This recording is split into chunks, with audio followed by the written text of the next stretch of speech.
तो I hope कि आपको स्क्रीन जो है वो नज़र आ रही होगी। अगर आ रही है तो भले चैट में ही बता दें। यस।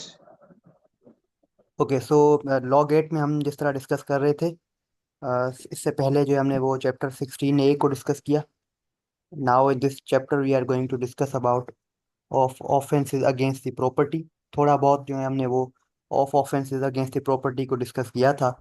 हमने देखा कि थेफ्ट क्या होता है, रॉबरी क्या होता है। तो आज इस लेक्चर में हम जो है वो इन डेप्थ इस टॉपिक को डिस्कस करेंगे, और इंशाल्लाह इसी लेक्चर में इस चैप्टर को आज हम कंप्लीट कर देंगे। और फर्दर ये है कि भाई लॉग 8 का जो कोर्स आउटलाइन है उसमें भी ये चैप्टर फॉलो करता है। Therefore it's very important and it's to be taken in account. Theft जो है हमने पहले भी डिस्कस किया था। एक कोई बंदा अगर किसी की मूवेबल प्रॉपर्टी को उसकी पोजेशन से छीन ले, डिसऑनेस्टली छीन ले, ठीक है, स्लिप कर ले उस चीज को, तो वो सिंपली थेफ्ट है। और जो है वो उसकी सजा, जो पनिशमेंट है वो है 3 साल।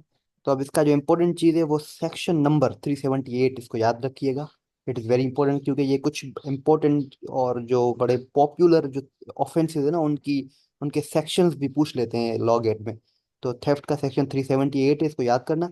बाकी इसमें कोई इतनी ज़्यादा खास चीज़ याद करने की है नहीं। इसकी पनिशमेंट जो है वो इम्प्रिजनमेंट ऑफ ईदर डिस्क्रिप्शन है, विच में एक्सटेंड टू 3 ईयर्स, या फाइन, या दोनों भी हो सकते हैं। इसी तरह एक और भी ऑफेंस है जिसको हम कहते हैं एक्सटॉर्शन, जो कि हम जो है आगे चलकर डिस्कस करेंगे। एक्सटॉर्शन जो है ना, वो उसकी भी पनिशमेंट एग्जैक्टली सेम है लाइक थेफ्ट। थेफ्ट की 3 साल है, तो एक्सटॉर्शन की भी 3 साल है। लेकिन उससे भी ज्यादा इंपॉर्टेंट जो है वो 380 सेक्शन है, जो कि डील करता है थेफ्ट इन ड्वेलिंग हाउस। कि भाई अगर कोई बंदा रोड से जा रहा हो और चोर जो है वहां पर आए और उससे कोई चीज छीन छीन ले, तो वो तो थेफ्ट हुआ। लेकिन अगर किसी के घर में वो चोर जो है घुसकर वहां से अगर कोई चीज चोरी करे, तो सेक्शन 380 लगता है, और उसकी जो पनिशमेंट है वो ज्यादा सिवियर है, जो कि 7 ईयर्स ऑफ इम्प्रिजनमेंट है। अब इसका रीजन क्या है, ये ज्यादा सिवियर क्यों है? रीजन ये है कि मैंने आपको जैसे कि पहले भी बताया था कि इसमें जो है ना वो दो offences at the same time commit हो रहे हैं। एक ऑफेंस थेफ्ट का, दूसरा ऑफेंस क्रिमिनल ट्रेस पास का। कि एक बंदा जो है ना किसी के घर में, ट्रेस पास का मतलब होता है कि इलीगली कहीं पर घुस जाना है जहाँ पर हमारा राइट ना हो। तो यहाँ पर किसी के घर में घुसने से जो है ना क्रिमिनल ट्रेस पास भी कमिट हो रहा है, और थेफ्ट भी कमिट हो रहा है। तो दोनों मिलकर जो है ना वो एक सजा को ज्यादा सिवियर बना देते हैं, जो कि imprisonment of either description है, which may extend to 7 years plus fine. उसके बाद अगर कोई बंदा किसी की मोटर व्हीकल को चोरी कर ले, उस पर सेक्शन 381A लगेगा। ठीक है। तो उसकी जो सजा है वो 7 ईयर्स ऑफ इम्प्रिजनमेंट है, विच में extend to imprisonment with description, which में एक्सटेंड टू 7 ईयर्स, और उसके साथ प्लस में फाइन भी है। अब देखो, थेफ्ट की और एक्सटॉर्शन की सजा दोनों की सेम है, 3 साल।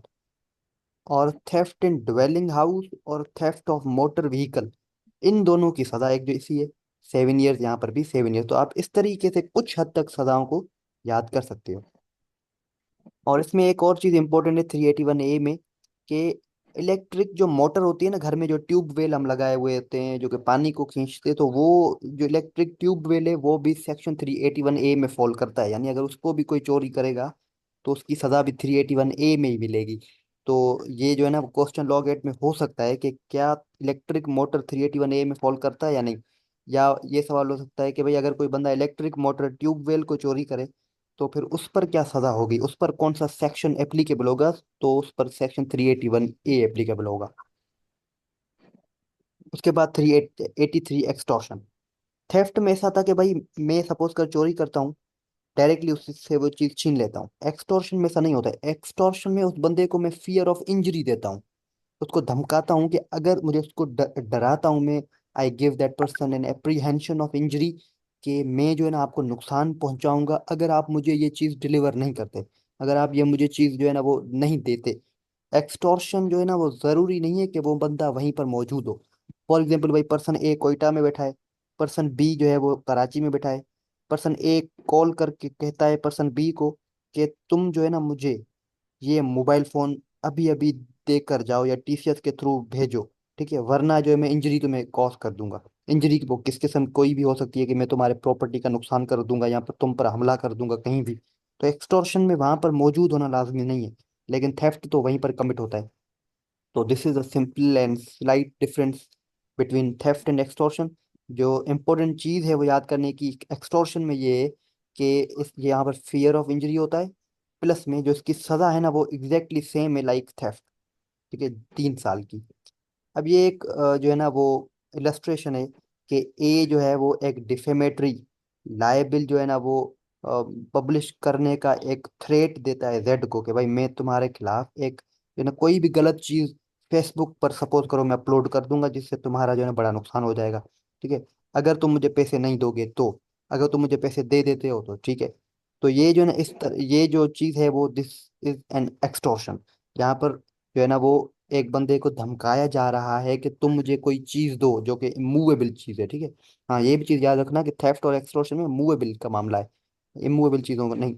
मूवेबल प्रॉपर्टी का थेफ्ट या एक्सटॉर्शन कमिट होता है।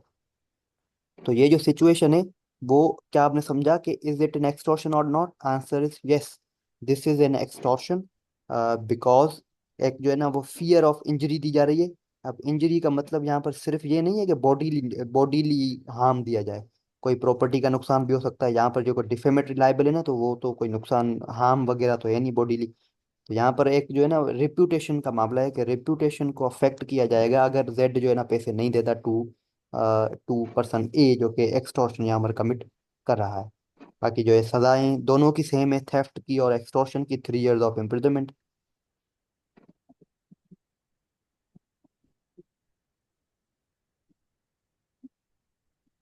उसके बाद है सेक्शन 390 जो कि डील करता है रॉबरी से। इसके सेक्शन को भी याद करना, थेफ्ट के सेक्शन को याद करना और एक्सटॉर्शन के सेक्शन को याद करना। सेक्शन थेफ्ट का 378, एक्सटॉर्शन का 383 और रॉबरी का 390। रॉबरी जो है ना वो उसके दो इकसाम है। एक है जिसको हम कहते हैं कि व्हेन थेफ्ट इज रॉबरी, कि कब एक बंदा, जब थेफ्ट तो हमें समझ आ गया कि भाई एक बंदा थेफ्ट कमिट कर रहा है, तो अब वो थेफ्ट वो रॉबरी कब हो सकता है? तो रॉबरी वो तब हो सकता है जब वहां पर जो है ना वो डेथ कमिट कर दे उस बंदे की, और फिर वो चीज वहां से लेकर भागे। ठीक है, या जो है ना वो रॉन्गफुल रिस्ट्रेंट या ये चीजें जो है ना वो अटेम्प्ट करे, या उसको हर्ट देने की कोशिश करे। कोशिश करना भी, अटेम्प्ट भी जो है ना वो it is also the ingredient of robbery, कि भाई मैं जो है ना उसको डायरेक्टली मार दूं या उसे खौफ दूं कि आई शल किल यू। ठीक है, मैं तुम्हें मार दूंगा अगर तुम मुझे ये चीज नहीं दोगे। तो रोबरी थेफ्ट तब, एक थेफ्ट जो है ना वो रोबरी तब बनता है जब डेथ, हर्ट या रॉन्गफुल रिस्ट्रेंट वगैरह। रॉन्गफुल रिस्ट्रेंट क्या होता है वो हमने पिछले जो है ना लेक्चर में डिस्कस किया था, चैप्टर 16A में। तो आपको पता होगा कि किसी डायरेक्शन में किसी को जाने से अगर कोई बंदा रोक दे तो रॉन्गफुल रिस्ट्रेंट होता है वो। रोबरी, तो थेफ्ट जो है वो रोबरी कब बनता है? जब डेथ, हर्ट वगैरह कॉज की जाए या उसका खौफ दिया जाए, अटेम्प्ट किया जाए वो चीज। In that case what we can say theft is a robbery. अब दूसरा जो इसका काइंड है वो है कि व्हेन एक्सटॉर्शन इज रोबरी, कि कब एक एक्सटॉर्शन रोबरी बन सकती है। तो एक्सटॉर्शन रोबरी तब बनती है जब फियर ऑफ इंस्टेंट डेथ हो। ठीक है, हालांकि देखा जाए तो एक्सटॉर्शन में भी तो फियर तो दिया जा रहा था, तो एक्सटॉर्शन में और रॉबरी में फर्क क्या हुआ? तो फर्क जो है ना वो इंस्टेंट डेथ का है। ठीक है, यानी वहीं पर वो बंदा मौजूद हो और उसके सर पर गोली रखे और कहे कि तुम मुझे अभी के अभी ये चीज जो है ना डिलीवर कर दो, otherwise I am going to kill you, मैं तुम्हें जो है ना वो मार दूंगा। तो इन उन केसेस में जो है ना वो एक्सटॉर्शन रॉबरी बन जाती है। और एक और भी फर्क ये है कि एक्सटॉर्शन में सिर्फ फियर ऑफ इंजरी होता है, लेकिन रॉबरी में फियर ऑफ इंजरी तो होता ही है, उसके साथ फियर ऑफ इंस्टेंट डेथ होता है, और इंजरी भी इंस्टेंट इंजरी, कि कहीं और मौजूद नहीं होगा कि कोयटा कराची नहीं, वो ऑन द स्पॉट मौजूद होगा। जो चोर है वो ऑन द स्पॉट मौजूद होगा, जो है ना वो उसको वहीं पर इंस्टेंट डेथ की धमकी दे रहा होगा, ठीक है, या जो है ना वो इंस्टेंटली उसको किल कर दे वहीं पर। तो in that case extortion becomes a robbery.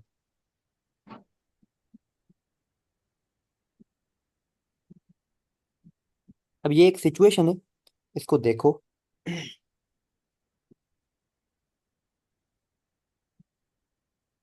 A meets Z on the highway, shows a pistol, highway पर जेड को ये दोनों मिलते हैं, ठीक है। शोज अ पिस्टल, ए जो है ना वो जेड के सर पर पिस्टल रख देता है, and demands Z purse, Z को कहता है कि तुम अपना जो पर्स मुझे दे दो। Z in consequence surrenders his purse, वो बेचारा डर में जो है ना अपना पर्स दे देता है। Here A has extorted the purse, यहाँ पर जो है ना वो एक्सटॉर्शन कमिट हुआ है, ठीक है। यहाँ पर एक्सटॉर्शन कमिट हुआ है। A has, here A has extorted the purse from Z by putting him in fear of instant hurt. Main चीज जो है ना वो इंस्टेंट टर्म जो है वो एक्सटॉर्शन को रोबरी बना रहा है। अगर ये चीज इंस्टेंट खत्म हो जाए ना, देन एक्सटॉर्शन रोबरी नहीं होगा, फिर वो एक्सटॉर्शन एक्सटॉर्शन ही है 383, वरना 390 बन जाएगा। By putting him in fear of instant hurt and being at the time of the committing the extortion in his presence, A has therefore committed robbery, लेकिन robbery भी कौन सी, extortion।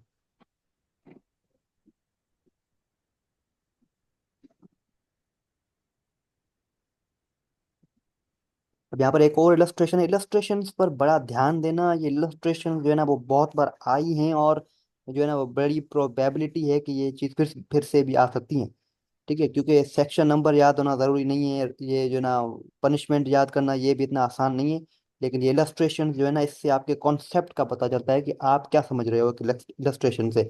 आप एक इलस्ट्रेशन को रीड करने के बाद उसको किस सेक्शन में पुट कर रहे हो, यानी कौन सा ऑफेंस क्रिएट कर रहे हो। ए होल्ड जेड डाउन, यानी जेड नीचे, ए उसके ऊपर।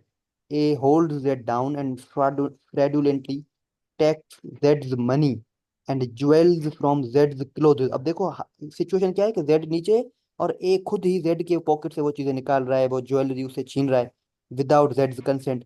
Hair A has committed theft, ये थेफ्ट है, ये एक्सटॉर्शन नहीं है। क्यों नहीं है? क्योंकि यहाँ पर जो है ना वो उसको धमका नहीं रहा है कि तुम जो है ना मुझे ये चीज दे दो या वगैरह नहीं। एक्सटॉर्शन में तो धमकी होती है कि तुम मुझे ये चीज दे दो वरना आई शैल किल यू।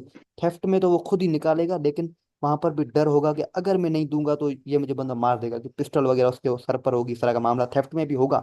लेकिन उसको नहीं कहेगा कि तुम मुझे चीजें दो। यहाँ पर जो पर्सन ए खुद ही उन चीजों को जो है ना वो पुट आउट कर रहा है from the body of that theft, and in order to the committing of that theft has voluntarily caused wrongful restraint to Z, और Z को फिर वो कहता है कि तुम जो है ना यहीं पर रुकना जब तक मैं यहाँ से निकल जाऊं, wrongful restraint है ये, ठीक है, तुम आगे मत आना। A has therefore committed robbery, लेकिन robbery भी कौन सी, when theft is robbery। तो ये दो सिचुएशन है, इन सिचुएशन से समझा जा सकता है कि एक्सटॉर्शन कब रॉबरी बनती है और थेफ्ट जो है वो कब रॉबरी बनती है। नाउ सेक्शन 392 जो कि डील करता है पनिशमेंट ऑफ रॉबरी से। जिस तरह हमने डिस्कस किया कि रॉबरी के दो एग्जाम हैं, लेकिन इन दोनों एग्जाम की सजा सेम ही है। क्यों? क्योंकि थेफ्ट और एक्सटॉर्शन की सजा भी सेम ही थी, 3 साल। इसी तरह इसी वजह से इन दोनों की सजा भी सेम ही है। Rigorous imprisonment which shall not be less than 3 years and not more than 10 years, plus में फाइन। लेकिन अगर यही रॉबरी हाईवे पे कमिट हो, मोटरवे पे कमिट हो, देन इम्प्रिजनमेंट जो है वो 14 साल तक भी एक्सटेंड कर सकती है। और अगर हाईवे पर रॉबरी कमिट नहीं होती, किसी और जगह पर रॉबरी कमिट होती है, तो फिर वो 10 साल तक हो सकती है, वरना in the case of highway it may extend to 14 years of imprisonment.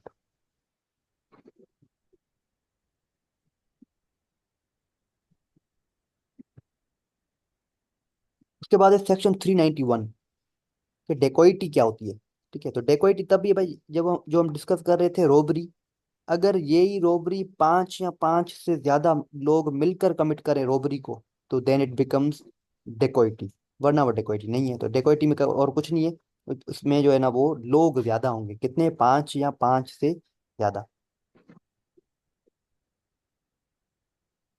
बाकी जो है ना ये इस लेक्चर को मैं रिकॉर्ड भी कर रहा हूँ, इंशाल्लाह जो है ना मैं आपको रिकॉर्डिंग भी इसकी ज़रूर दूंगा। और उसके बाद ये कि एट द एंड जो है ना वो हम ये जो चीज़ें पढ़ रहे हैं इनसे रिलेटेड एमसीक्यूज को भी सॉल्व करेंगे इंशाल्लाह।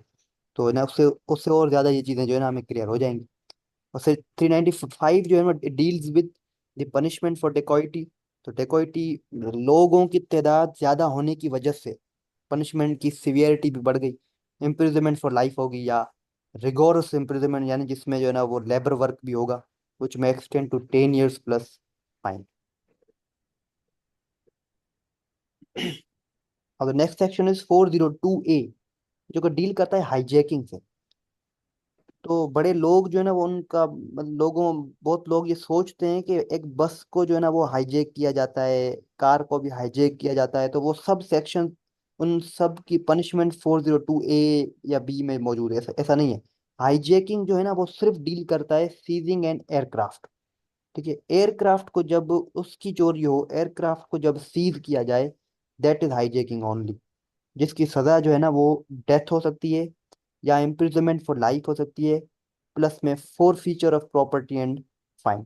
ठीक है, तो ये सजाएं इनकी हाईजैकिंग की। तो हाईजैकिंग का कॉन्सेप्ट याद रखना कि हाईजैकिंग में सिर्फ एयरक्राफ्ट है, और चीज़ों को मत डाल देना। तो वहां पर ऑप्शन में ना आपके पास कोई बस भी हो सकती है, कार भी हो सकती है, तो आपको just you have to select the aircraft. When an aircraft is seized, that is hijacking, not otherwise. अब the next is criminal breach of trust 405, और ये एक बड़ा प्रैक्टिकल किस्म का सेक्शन है कि मैंने किसी बंदे को पैसे दिए और वो मेरे पैसे खा गया। इस तरह के क्वेश्चन होते रहते हैं, अमूमन प्रैक्टिकली पूछते रहते हैं। तो वो जो है ना, it falls in criminal breach of trust. ठीक है, anyone interested with the property who dishonestly misappropriates, या उसको कन्वर्ट कर दे, और uses their property in violation of any legal contract. हमारा हमारे दरमियान कॉन्ट्रैक्ट था कि जो है ना वो, मैं, ये मुझे गाड़ी देगा और मैं जो है ना पैसे दूंगा। ठीक है, और उस बंदे ने मेरे पैसे खा लिए, तो इस तरह का लीगल कॉन्ट्रैक्ट था, उसने ब्रीच कर दिया। ठीक है, हालांकि ऐसा है कि एक लीगल कॉन्ट्रैक्ट ब्रीच होता है तो सिविल रेमेडी होती है हमारे पास, लेकिन हम इस कॉन्ट्रैक्ट को क्रिमिनल साइड पर भी ले जा सकते हैं। So we have the what we can say an option to go to the criminal side under criminal breach of trust under section 405। तो बहुत ये दोनों केसेस जो है ना वो साइमल्टेनियसली चलेंगे। ठीक है, दोनों यानी सिविल केस भी और क्रिमिनल केस भी साइमल्टेनियसली चलते रहेंगे। और जब क्रिमिनल साइड पर हम क्रिमिनल ब्रीच ऑफ ट्रस्ट में आ रहे हैं 405 में, तो इसमें उमूमन जो है ना वो सजा होती है। ठीक है, बाकी सिविल साइड पर सजा नहीं होती। सिविल में ये है कि अगर कोई पैसा खा गया तो आपको पैसे वापस मिल जाएंगे, मगर यहाँ पर ऐसा नहीं होगा। जी तश्कील भाई, you may ask question. Sir harbour hijacking क्या होती है? हाँ यार, इसको डिस्कस करते हैं लास्ट में, इसको कर लें कंप्लीट। Okay sir. तो हम जो है ना वो क्या डिस्कस कर रहे थे, क्रिमिनल ब्रीच ऑफ ट्रस्ट। और क्रिमिनल ब्रीच ऑफ ट्रस्ट, इस तरह के जो केसेस हैं वो दोनों सिविल और क्रिमिनल साइड पर हो सकते हैं। और इसकी जो सज़ा है वो पनिशमेंट क्या है, imprisonment with description for term which में एक्सटेंड टू 7 years, और फाइन या दोनों दोनों हो सकते हैं। इलस्ट्रेशन देख लें। A sells the property of B who gave him for taking care. Actually तो ट्रस्ट ये था, अब ये जो है ट्रस्ट को ए ने तोड़ दिया। ठीक है, तो ट्रस्ट ने तोड़ दिया, तो ऑप्शन क्या है कि हम सिविल साइड पर भी जा सकते हैं, और जो है वो क्रिमिनल साइड पर भी जा सकते हैं। 405 में तो डायरेक्टली हम क्रिमिनल साइड पर ही जाएंगे under criminal breach of trust. एक और इलस्ट्रेशन है कि A interested B with money for doing a particular job, B didn't perform और ही एब्सकॉन्डेड, छुप गया, टेकिंग मनी। तो this is again a criminal breach of trust. अभी एक और है section 416 which deals with cheating by personation. Personation का इसका मतलब होता है कि मैं, चीटिंग बाय पर्सोनेशन का सिंपल मतलब ये है कि मैं जो है ना वो कहूँ कि मैं पर्सन बी हूँ। ठीक है, मैं जिसको कह रहा हूँ वो ये समझ रहा है कि मैं पर्सन बी हूँ। ठीक है, हालांकि मैं पर्सन बी हूँ तो नहीं। ठीक है, मेरा नाम वकास है, और मैं उसको कह रहा हूँ कि मैं पर्सन बी हूँ, और फिर वो मुझे कोई पैसे दे दे। वो पर्सन बी उसका कोई दोस्त था, मैं उसको कहता हूँ कि मैं पर्सन बी हूँ। अब बाय पर्सोनेशन जो है ना, बाय चीटिंग बाय पर्सोनेशन, वो बेचारा मुझसे कोई कॉन्ट्रैक्ट कर ले या कोई मुआहिदा कर ले, और उसके बाद उसको पता चले कि मैं तो बी था ही नहीं। तो इस तरह के मामला जो है ना वो deals with, it falls in the category of cheating by personation. अब ये एक इलस्ट्रेशन है कि A cheats by pretending to be. A कह रहा है कि मैं बी हूँ, a person who is deceased, हालांकि बी तो बड़े अरसे से पहले ही मर गया था। तो अब इस ए ने जो है यहाँ पर कमिट किया है क्या, चीटिंग बाय पर्सोनेशन, जिसकी पनिशमेंट जो है वो अंडर सेक्शन 419 दी जाएगी, इम्प्रिजनमेंट ऑफ इधर description for a term which में एक्सटेंड टू 7 years, या फाइन या दोनों। अब चीटिंग बाय पर्सोनेशन में जो इंपॉर्टेंट चीज याद करने की है वो ये है कि चीटिंग बाय पर्सोनेशन होता क्या है। इलस्ट्रेशन हो सकती है इसमें कि इसका मतलब क्या हुआ।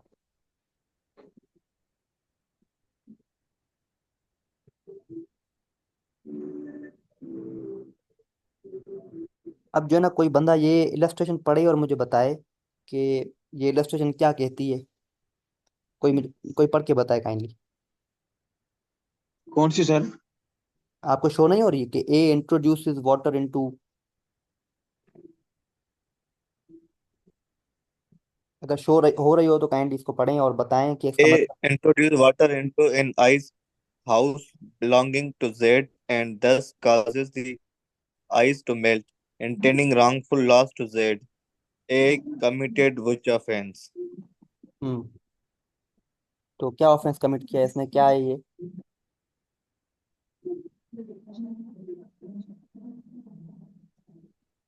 ए शायद cheating. क्रिमिनल में ना वो सिर्फ चीटिंग टर्म नहीं होता। ठीक है।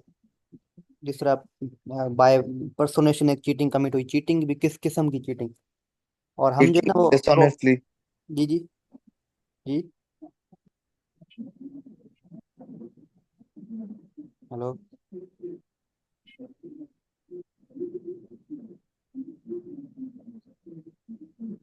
पहले मैं बताता हूँ। अब ये सिचुएशन में हुआ ऐसा है कि एक बंदे ने जिसका नाम ए है वो ये दूसरे बंदे के घर में पानी डाल देता है। बंदा दूसरा कौन है, जेड है। जेड का घर जो है ना वो आइस से बना हुआ है, बर्फ से। और पानी डालने की वजह से वो बर्फ जो है पिघल जाती है, यानी इसने जेड की प्रॉपर्टी को नुकसान दिया है, जेड के घर को नुकसान दिया है। तो ये कौन सा ऑफिस ऑफेंस हुआ, सो दिस इज मिसचीफ। बड़ा सुना होगा आपने, सेक्शन 425। ठीक है। जो कि सेक्शन से डील करता है मिसचीफ।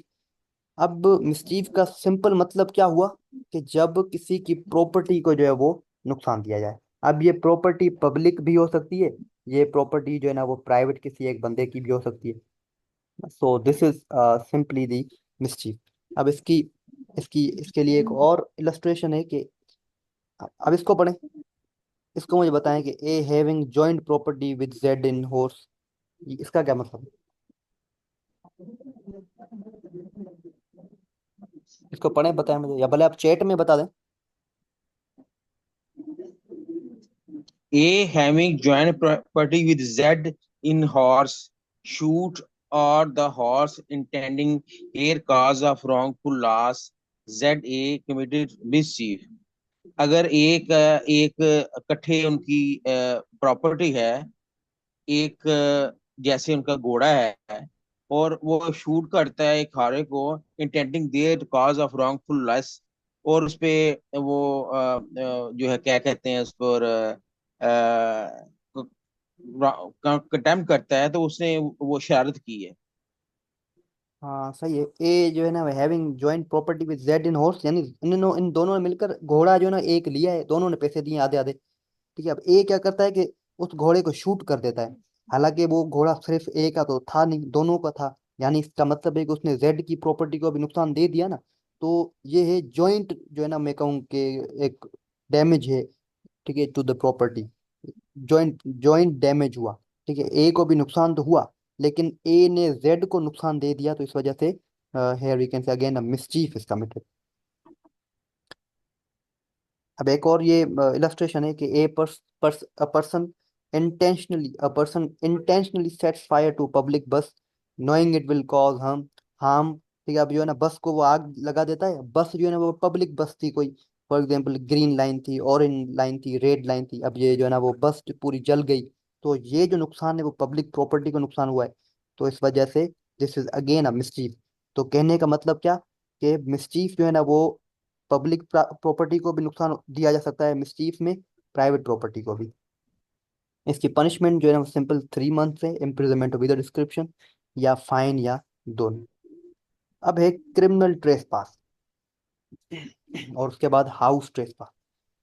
किसी के घर ट्रेस पास का मतलब होता है किसी की परमिशन के बगैर किसी की प्रॉपर्टी में घुस जाना। ठीक है। और वो उस किसी के घर में जो घुस जाना हुआ, किसी ट्रेस पास जिसे हम कहते हैं, वही ट्रेस पास क्रिमिनल ट्रेस पास तब होता है जब उसके घर में घुस के वो कोई ऑफेंस कमिट करे, फॉर एग्जाम्पल किसी को कत्ल कर दे या थेफ्ट कमिट करे। तो वो क्रिमिनल ट्रेस पास हो जाता है, जिसकी सजा 3 महीने है। और हाउस ट्रेस पास कब हुआ? कि जब किसी के ड्वेलिंग हाउस में अगर कोई घुस जाए, यानी जिस घर में वो बंदे रह रहे थे, फैमिली एक बैठी थी, उस घर में बगैर परमिशन इंटर हो जाए, then that is house trespass. और उसकी सजा जो है ना वो ज्यादा बट वी कैन से मोर कॉम्प्लेक्स है, जो कि इम्प्रिजनमेंट ऑफ विद डिस्क्रिप्शन है for a term which may extend to 1 year. उसके बाद है लर्किंग हाउस ट्रेसपास।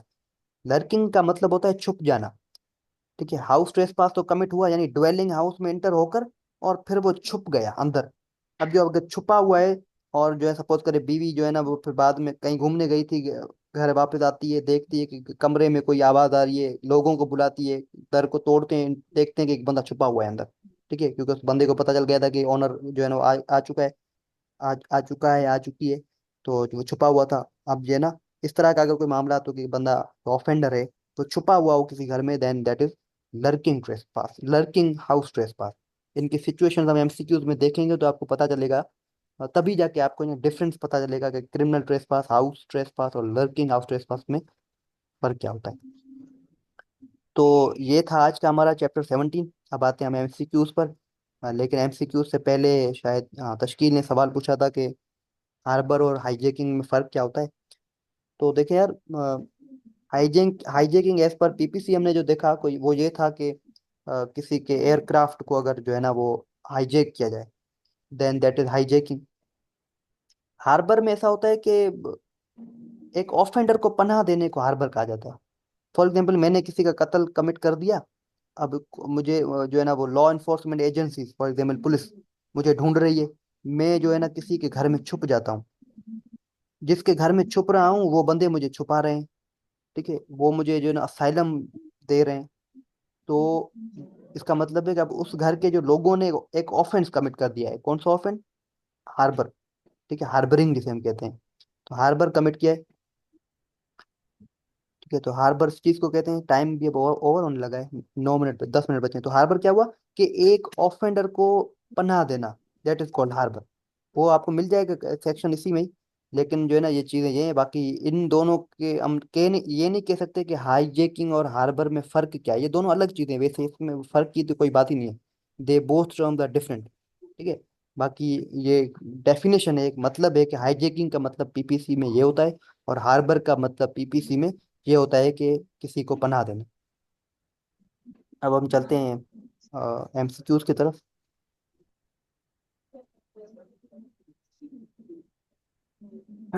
कुछ 12 हमारे पास एमसीक्यूज हैं जो हमने चैप्टर 17 को अभी डिस्कस किया, उससे रिलेटेड। अब बात यह है कि हम जो है ना एक एक इलस्ट्रेशन को पढ़ते जाएंगे, और आप जो उसको उसका जो आंसर हो अप्रोप्रिएट वो आंसर बताना। जैसे टाइम खत्म हो जाता है तो उसके बाद हम क्लास को ओवर कर देंगे, और एमसीक्यूज को मैं ग्रुप में भेज दूंगा, और रिकॉर्डिंग को भी जो है ना ग्रुप में सेंड कर दूंगा। अब ये जो है ना क्वेश्चन में पढ़ता हूँ। इसके ये 4 ऑप्शन है। इन ऑप्शंस को आप चाहें तो मुझे ऑडियो मतलब अपने थ्रू आवाज भी बता सकते हैं, या जो ना चैट में भी बता सकते हैं कि इसका ऑप्शन सही क्या होगा। इलस्ट्रेशन 1 है कि A enters B's house through an open window without B's permission. Without B की परमिशन वो इंटर हो जाता है। What offence has A committed? तो ये 4 ऑप्शन बताएं कि इसने कौन सा ऑफेंस जो है ना ए ने कमिट किया है।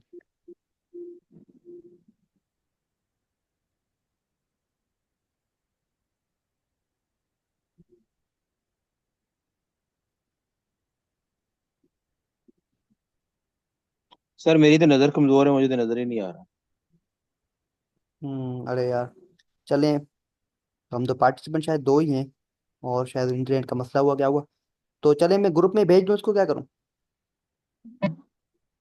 बाकियों से पूछना सर। यार ऐसे ही है ना कि वो है ना ग्रुप में अभी है ही नहीं, अभी जूम मीटिंग में है नहीं, पता नहीं इंटरनेट की वजह से डिस्कनेक्ट हो गए या क्या हुआ, लेकिन दे आर नॉट प्रेजेंट। मेरी तो मुझे तो नजर कमजोर है, नजर नहीं आ रहा। मैं ऐनक लगाई हुई है, लेकिन नहीं पढ़ा जा रहा। इसको जूम करूं, शायद तो फिर नजर हाँ आए। सर। सर सर सर देखें। Sir sir. हाँ अब आ गया नजर सर। अब हाँ, नजर आ गया सर। सही है, सही है। आप देखें। ये एंटर एज पर विद द ओपन विंडो अपन ये committed sir criminal house trespass. House trace पास।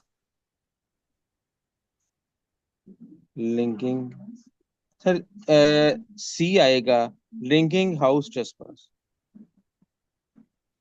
अब देखें, इस पर हम जो है ना वो एलिमिनेशन मेथड अप्लाई करते हैं, जो मैंने आपको पहले बताया था कि भाई क्वेश्चन ये है कि ए जो है बी के घर घर में घुस जाता है विदाउट बीज परमिशन, ऑफेंस ये है। ये सबसे पहले मिसचीफ को देखें, मिसचीफ तो होगा नहीं। मिसचीफ का मतलब है कि किसी की शरारत। प्रॉपर्टी को नुकसान देना, इसने नुकसान तो कोई दिया नहीं है। यस। यस। इसको एलिमिनेट करते हैं, बाकी बचा। अब आते हैं क्रिमिनल ट्रेस पास पर। क्रिमिनल ट्रेसपास का मतलब है कि भाई एक बंदे के घर में घुस जाना, ठीक है, ऑफेंस में, मतलब किसी के घर में घुस जाने को, घर या कोई भी प्रॉपर्टी, ठीक है, किसी भी प्रॉपर्टी में घुस जाने को हम क्रिमिनल ट्रेसपास कहते हैं। लेकिन यहाँ पर स्पेसिफिक टर्म हाउस यूज हुआ है, तो क्रिमिनल ट्रेसपास नहीं लगेगा। क्यों? क्योंकि हाउस ट्रेसपास तो वैसे अलग से पड़ा है ना, इस वजह से यहाँ पर हाउस, इस वजह से हम क्रिमिनल ट्रेसपास को भी यहाँ से एलिमिनेट करते हैं। बाकी बचे ये दो ऑप्शन, हाउस ट्रेसपास या लर्किंग हाउस ट्रेसपास। मैंने आपको बताया था कि लर्किंग का मतलब होता है छुप जाना। तो यहाँ पर इस सिचुएशन में कहीं पे छुपने की बात भी नहीं है कि एक बंदा सीक्रेटली कहीं छुपा हुआ हो, तो इस तरह राइट, की। इसका फिर बी होगा। हाँ, इस वजह से, just because of that reason house trespass जो है लगेगा। तो ये एक दूसरी सिचुएशन है, X pretending to be Y. अगर मतलब समझ ना आ जाए तो पूछ लेना मुझसे, बाकी आप पढ़ें इसको और बताएं जब तक टाइम ओवर हो। X pretending by Y Mirais Z what offense X committed?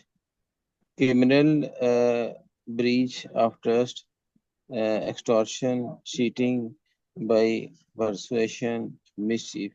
Listen, X pretending to Y में pretending means है। प्रिटेंडिंग टू बी मतलब वो दिखा रहा है कि मैं वाई हूँ।